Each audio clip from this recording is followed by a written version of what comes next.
Salut à tous! Aujourd'hui, je reviens encore pour un sujet touchy, mais qui va déjà me libérer et qui va peut-être vous parler encore une fois. Peut-être que vous auriez vécu la même chose que moi. Donc, comme marqué dans le titre, c'est l'anorexie mentale. J'ai vécu malheureusement cette maladie vicieuse en fait que j'ai su en fait plus tard, que j'ai su diagnostiquer plus tard en fait finalement. Parce que sur le coup, je vivais ça sans le savoir en fait, sans réellement m'en rendre compte. En fait, pour mettre les choses dans le contexte, déjà quand j'étais petite, j'étais habituée à mon corps. Quand je me voyais, en fait, chez moi, j'avais pas de miroir, voilà. Chez moi, j'avais pas de grand miroir où je pouvais me voir. Et quand j'étais petite, je sortais souvent avec mes copines, etc. Je me voyais dans des vitrines uniquement, entièrement. J'étais comme ça. J'avais un corps de bébé, quoi. J'avais pas encore évolué. Mais un jour, j'ai eu un gros déclic, mais un mauvais déclic. En fait, j'étais avec ma mère dans un magasin. J'ai choisi un pantalon et je suis allée me l'essayer en fait. Je suis allée tout simplement l'essayer dans une cabine d'essayage où il y avait un grand miroir.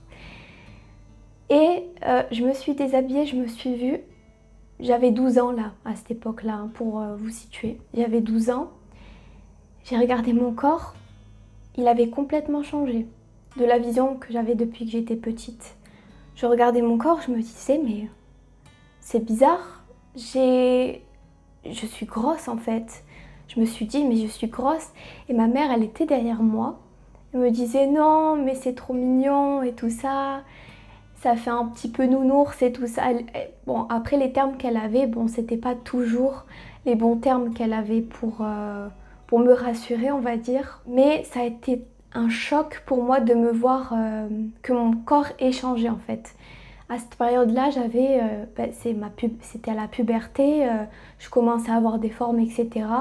Sauf que je ne m'en rendais pas compte. J'aimais beaucoup manger, j'aimais beaucoup, voilà, je mangeais entre les repas, etc. J'étais pas ronde en soi. Je pense que j'étais tout simplement choquée de l'image que j'avais de moi quand j'étais petite, la comparaison avec l'image que j'avais de moi à 12 ans. Quand on se regarde à 8 ans et qu'on a l'habitude de se voir à 8-9 ans dans des vitrines, sur des vitrines et tout ça, et qu'à 12 ans tu te revois dans un vrai miroir, parce que chez moi j'avais que à l'époque des tout petits miroirs où on voyait que notre visage en fait. Et du coup ça a fait un boom pour moi. J'ai commencé à me sentir mal. C'était en 6e, donc j'ai commencé à ne pas m'aimer physiquement, à me dire que j'étais vraiment grosse. Dans ma famille, on me disait non, mais c'est mignon, ça fait nounours, bouboule, etc. On m'appelait un petit peu bouboule, mais c'était pas pour me dire que j'étais grosse, mais c'était pour être un peu gentille avec moi. Sauf que à mon époque, c'était pas du tout la bonne idée justement pour moi de m'appeler comme ça, comme je l'ai dit. Et ce qui a fait que j'ai commencé à faire attention à mon physique, mais c'était encore très sain à cette époque-là, c'est que de ma 6e jusqu'à ma 3e, je mangeais, mais plus entre les repas, et je mangeais des doses convenables, je faisais attention, et j'avais perdu un peu de poids. Mais quand je me regardais dans le miroir, j'étais contente, mais en même temps, je me disais dans ma tête, en fait, il faut que je perde plus. Il faut que je perde encore plus que ce que j'ai déjà perdu. J'ai dû perdre 2-3 kilos, en fait, à cette époque-là. Je pense que j'étais en 5e, 4e quand j'ai perdu du poids. Enfin, ça a été, en fait, tout le long de la 6e jusqu'à la 4e. Mais après, en 3e, j'ai commencé à regarder des vidéos sur YouTube par rapport au sport. C'était en 2013, c'était vraiment une époque où on voyait des vidéos brûle-graisse, 1000 calories, etc. en 15 minutes, etc. Donc je commençais à m'intéresser à ça. Je commençais à faire du sport chez moi toute seule. Mais en même temps, je commençais petit à petit à ne plus m'alimenter, mais volontairement en fait. Et ça allait graduellement, très graduellement. jusqu'en été. L'été où justement j'allais plus en cours, donc j'étais tout le temps chez moi, je ruminais, je réfléchissais, je faisais de plus en plus de sport et j'ai commencé à me mettre dans un engrenage de ne plus manger correctement en fait, de ne plus manger, c'est-à-dire qu'au lieu de manger un plat normal avec par exemple des féculents, de la viande ou enfin, légumes, etc.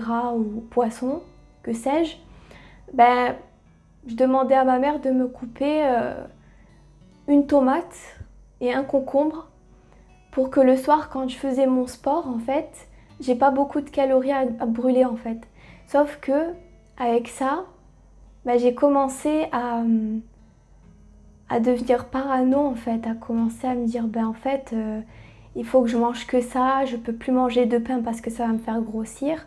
Quand j'allais au magasin, je bavais sur les gâteaux, etc. Mais je me disais non, il faut pas que je bave dessus parce qu'il faut que je continue à manger que des légumes. Mais genre c'était une tomate, une pomme à chaque repas en fait. Et pendant des semaines et des semaines j'ai fait ça. Peut-être parfois j'ai acheté des galettes de riz. Vous voyez ces petits biscuits, enfin je sais pas comment appeler ça, mais voilà, des galettes de riz en fait, limite ça a un goût de carton, enfin ça a pas de goût. Ben, je mangeais ça et encore je le coupais en deux pour que ça fasse pas trop de calories en fait. Pour que dans ma tête en fait ça me culpabilise pas. Après j'ai commencé à compter les calories de ce que je mangeais, même des concombres, même des tomates. Je commençais des fois j'avais envie de manger une moitié de cookies. Des fois je me disais non parce que c'est trop calorique. Un cookie c'était, je sais pas, 90 calories, 100 calories. Ben, je me disais non, je vais le couper en deux. Comme ça, ben, ça va être moins calorique pour moi, quoi. Et c'est encore très dur à exprimer ça pour moi parce que je me rends compte à quel point je me suis fait du mal. Et j'avais l'influence justement des réseaux sociaux aussi où à l'époque c'était vraiment, on était encore sur les personnes fines, etc. En fait je trouve ça dommage que dans cette société il y ait toujours un idéal en fait.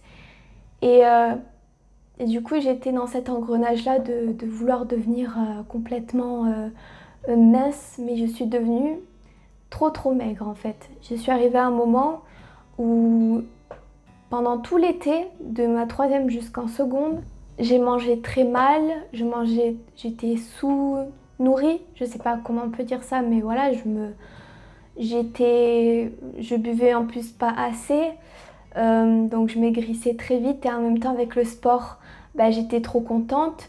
Je voyais les kilos baisser. Je pense qu'en tout, j'ai dû perdre 6-7 kilos alors que de base, dans l'IMC, j'étais normale en fait. Mais là, j'étais dans la maigreur, voire l'extrême maigreur. Et j'étais très contente pardon, de voir ça, que j'étais dans l'extrême maigreur en fait. Je me disais, c'est trop bien, il faut que je continue. Mais à un moment donné, quand je suis rentrée au lycée, ben, je commençais à marcher à pied pour aller jusqu'au lycée. Donc j'étais contente encore une fois. Je me disais, c'est bien, je vais faire des kilomètres à pied, ça va me faire du sport. Mais pour les repas, midi, c'était très compliqué parce que des fois, j'étais sur place. Je recommençais à manger un petit peu de pain parce qu'entre-temps, ma mère, elle était là, elle essayait de me refaire manger un petit peu des pâtes et tout. J'ai accepté. D'ailleurs, c'est un peu ma mère qui m'a ressorti de ça, même si des fois, elle a eu des mots qui m'ont un petit peu fait de mal. D'ailleurs, au collège aussi, pour être méchant, on m'a déjà appelé... on m'a déjà dit que j'étais grosse alors que quand j'ai du recul, j'étais pas grosse en fait. C'est juste il fallait pas que je dépasse une certaine limite, mais j'étais dans la normale quoi. Il n'y avait pas de quoi s'alarmer en fait. Du coup en seconde, je marchais à pied, j'étais contente.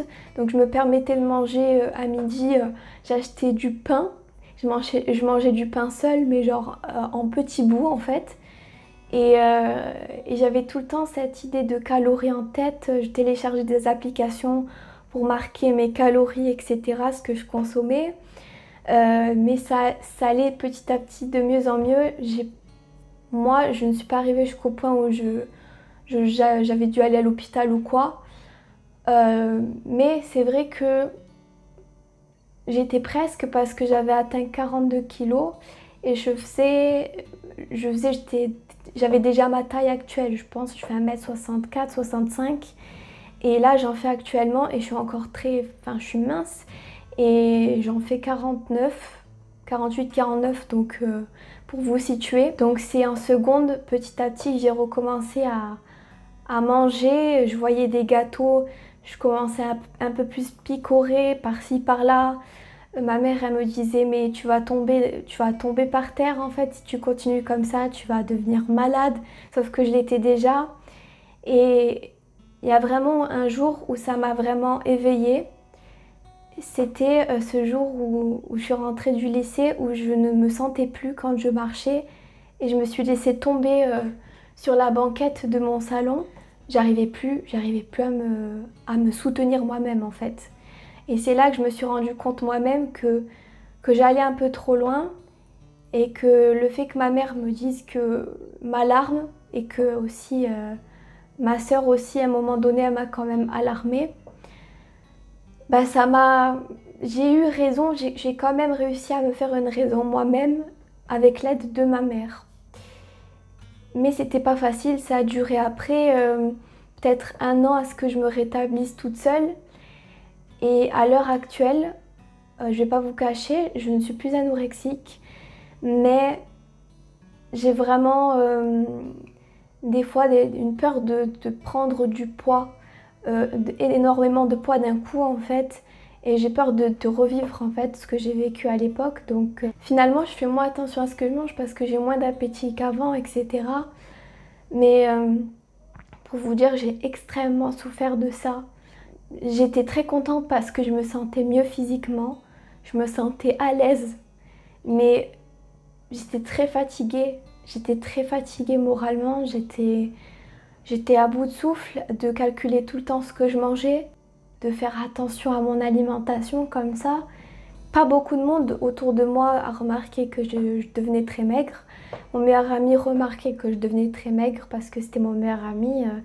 Il n'osait pas me dire les choses, il n'osait pas dire que c'était pas beau et qu'il fallait que je fasse quelque chose parce qu'il avait peur de me blesser. Mais c'est vrai qu'après le jour où j'ai eu le déclic, c'est quand je me sentais très mal. Je me suis dit non, là j'étais à la limite ouais, à la limite d'aller à l'hôpital quoi, pour me faire nourrir de force. Ça a duré encore 1 an comme ça, mais en fait petit à petit je me rétablissais. Et maintenant, comme je disais, ça va mieux, ça va beaucoup mieux. Je calcule plus vraiment parce que j'ai un appétit qui est régulier en fait. Je mange pas trop, je mange au repas. Maintenant, c'est plus trop un problème pour moi, mais du coup, j'ai toujours ça en tête. Et, euh, et ça a été une époque très difficile parce que je me comparais aux mannequins qui étaient très minces, etc. Et moi encore, je le répète, j'étais pas ronde. J'étais pas ronde, mais ma mère, elle me qualifiait comme ronde.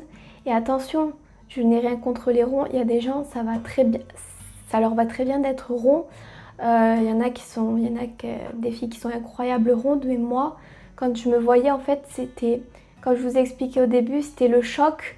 Peut-être que si j'avais pas eu ce choc-là du début, de ne pas me voir dans le miroir, en fait, d'attendre un certain temps pour me voir dans le miroir, bah peut-être que j'aurais pas eu ce choc-là, que je me serais trouvée complètement normale, parce que j'étais normale en fait, j'étais pas grosse. Mais j'ai eu vraiment cette...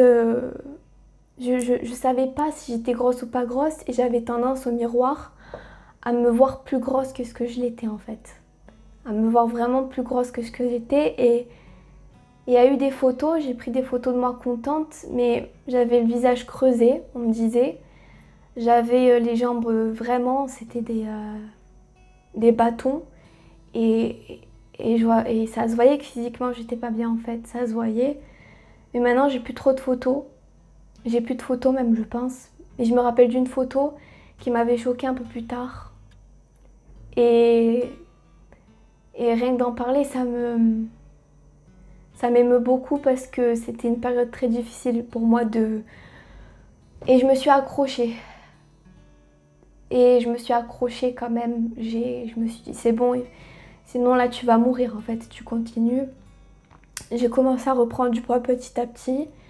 Et là actuellement, je fais la même taille et comme j'ai dit, je fais 49, presque 50 kilos peut-être maintenant. Mais je suis toujours très fine, donc imaginez à l'époque quoi. J'ai su plus tard que c'était de l'anorexie en fait. Sur le moment, j'ai pas parlé à un médecin, mais plus tard, j'en ai reparlé. On m'a dit que j'avais fait de l'anorexie. Sur le coup, je savais pas. C'est quelques années plus tard que j'ai réalisé en fait. Donc voilà. Bon, j'espère que du coup cette vidéo elle vous aura plu. Et encore une fois, si vous vous êtes retrouvés dans mon cas aussi, ça vous a informé. N'hésitez pas à me laisser un commentaire, un like et abonnez-vous, ça me donnera du courage pour continuer ce que je fais en fait. Et donc je vous dis à très bientôt et gros bisous. Ciao ciao.